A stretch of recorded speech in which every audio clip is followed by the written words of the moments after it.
ଆମ ଓଡ଼ିଶାରେ 12 ମାସକୁ 13 ପର୍ବ। ତା ମଧ୍ୟରୁ ଜ୍ୟେଷ୍ଠ ପୂର୍ଣ୍ଣମୀ ଗୋଟିଏ। ସେଥିପାଇଁ ଜ୍ୟେଷ୍ଠ ପୂର୍ଣ୍ଣମୀ ଅବସରରେ ମୁଁ ଆଜି ଗୋଟେ କାକରାଟେ ପ୍ରସ୍ତୁତ କରିବା। କାକରା ପାଇଁ ଆମେ କ'ଣ କରିବା ନା, ପ୍ରଥମେ ଗୋଟେ କପ୍ ସୁଜି, ଗୋଟେ କପ୍ ଅଟା ନେବା। କାକରା ସାଧାରଣତଃ ସୁଜିରେ ହେଇଥାଏ, ମୁଁ ଏଠି କିନ୍ତୁ ଗୋଟେ କପ୍ ଅଟା, ଗୋଟେ କପ୍ ସୁଜି ନେଇଛି। ତାକୁ ଭଲ ଭାବରେ ମିଶାଇ ଦେଇଛି। ତାପରେ କ'ଣ କରିବା, ଯିବା ଗ୍ୟାସ୍ ପାଖକୁ। ଗ୍ୟାସ୍ରେ ଗୋଟେ ପ୍ୟାନ୍ ବସାଇବା, ନନଷ୍ଟିକ୍ ପ୍ୟାନ୍। ତା ଦେହରେ ଆମେ କ'ଣ କରିବା, 2 କପ୍ ଅଟା ବଦଳରେ 4 କପ୍ ପାଣି ଦେବା। ସେଥିରେ ଲୁଣ ଟିକେ ଦେବା। ତାପରେ ଗୋଟେ କପ୍ ଚିନି ଦେବା, ଆଉ ଟିକେ ତେଲ ମଧ୍ୟ ଦେବା। ସେସବୁକୁ ମିଶି ସାରିଲା ପରେ ତାକୁ ଭଲ ଭାବରେ ମିଶାଇ ଦେବା। ସେ ଯେତେବେଳେ ପାଣି ଫୁଟିବ ଭଲ ଭାବରେ, ସେତେବେଳେ କ'ଣ କରିବା ନା, ଆମେ ତା ଦେହରେ ଯେଉଁ ମିକ୍ସ କରିକି ରଖିଥିବା ଅଟା ଆଉ ସୁଜିକୁ ତାକୁ ପକାଇଦେବା। ଧୀରେ ଧୀରେ ପକାଇବେ, ଯେମିତି ମୁଣ୍ଡା ନ ହୁଏ।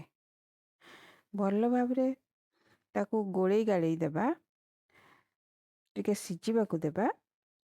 ତାକୁ ଏପଟ ସେପଟ କରୁଥିବା, ସବୁବେଳେ ମାନେ ତାକୁ ଛାଡ଼ିବାନି, ନହେଲେ ବେଶୀ ମୁଣ୍ଡା ହେଇଯିବ। ତାକୁ ଆମେ ଘାଣ୍ଟୁଥିବା। ଘାଣ୍ଟି ଘାଣ୍ଟି ପାଣି ସବୁ ମରିଯିବ, ଆଉ ସୁଜି ଆଉ ଇଏ ଆମର ସିଝି ମଧ୍ୟ ଯିବ, ଯେମିତି ପ୍ୟାନ୍ରୁ ଛାଡ଼ି ଯାଉଥିବ।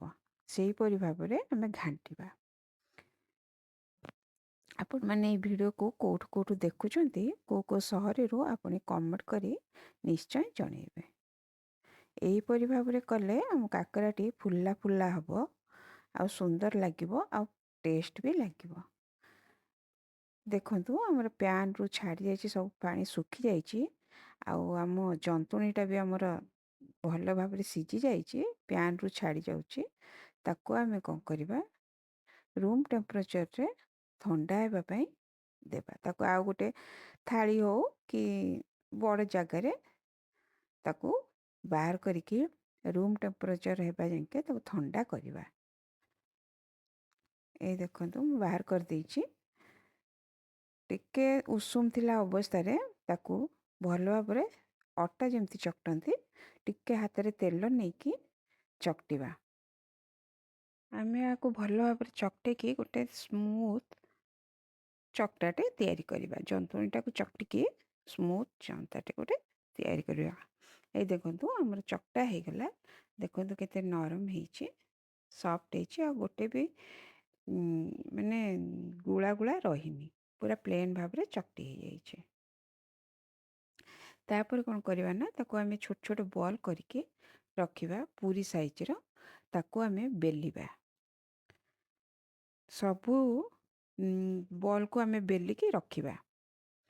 ଜଷ୍ଟ ପୁରୀ ସାଇଜ୍ର, ବେଶୀ ପତଳା କରିବେନି, ଠିକ୍ ମୋଟା ଏହିପରି ଭାବରେ ବେଲିବେ। ବେଶୀ ମୋଟା ହେବନି କି ବେଶୀ ପତଳା ହେବନି। ଦେଖନ୍ତୁ, ଆର ଥିକନେସ୍ଟି ଏହିପରି ରହିବା ନିହାତି ଦରକାର, ତାହେଲେ ଆମ କାକରାଟି ଫୁଲିବ। ତାପରେ କ'ଣ କରିବା ନା, ଏଇ ବେଲା ସରିଲା ପରେ ଆମେ ଯିବା ଗରମ କରିଥିବା ତେଲ ପାଖକୁ। ଗୋଟେ କଢ଼େଇରେ ତେଲଟେ ଗରମ କରିଥିବା। ଏଇ ଦେଖନ୍ତୁ, ତେଲ ଗରମ ହେଇଛି କି ନାହିଁ, ଗୋଟେ ଛୋଟିଆ ଜନ୍ତୁଣିଟେ ପକାଇବା। ଯଦି ସେଟା ଭଲ କି ଫୁଟିବ, ତାହେଲେ ଜାଣିବେ ତେଲ ଗରମ ହେଇଛି। ତାପରେ ଆମେ କ'ଣ କରିବା, ସେ ଯେଉଁ ଯେଉଁ ବେଲିକି ରଖିଥିବା ଆମେ କାକରା, ତାକୁ ଆମେ ଗୋଟେ ଆଡ଼୍ କରିବା। ଆଡ଼୍ କରିକି ତେଲରେ ସେଇଠୁ କ'ଣ କରିବା ନା, ତାକୁ ସେଇଟା ଫୁଲିବା ପାଇଁ ଛାଡ଼ିଦେବା।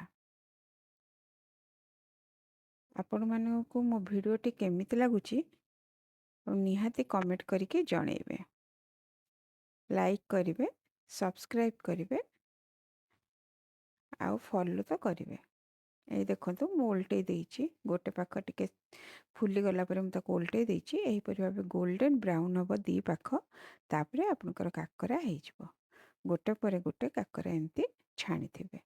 ତାପରେ ଆମେ କ'ଣ କରିବା, ଏଇ କାକରା ଗୁଡ଼ିକୁ ଡାଲମା ହେଉ, ନହେଲେ ମଟର ତରକାରୀ ହେଉ, ଯେଉଁଥିରେ ବି ଆପଣ ସର୍ଭ କରିବେ, ଖାଇ ବି ପାରିବେ।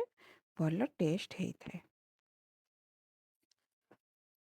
ଏହା ହେଉଛି ମୋର ଦେବସ୍ନାନ ପୂର୍ଣ୍ଣିମା ସ୍ପେଶାଲ। ଏଇଟା ସାଧା ଡାଲମା କରିଛି, ବିନା ପିଆଜ ରସୁଣରେ, ଆଉ କାକରା ସହିତ ତାକୁ ଖାଇଲେ ବହୁତ ବଢ଼ିଆ ଲାଗିଥାଏ। ଏହା ଆପଣ ସକାଳ ବ୍ରେକଫାଷ୍ଟରେ ମଧ୍ୟ ଖାଇପାରିବେ। ଧନ୍ୟବାଦ।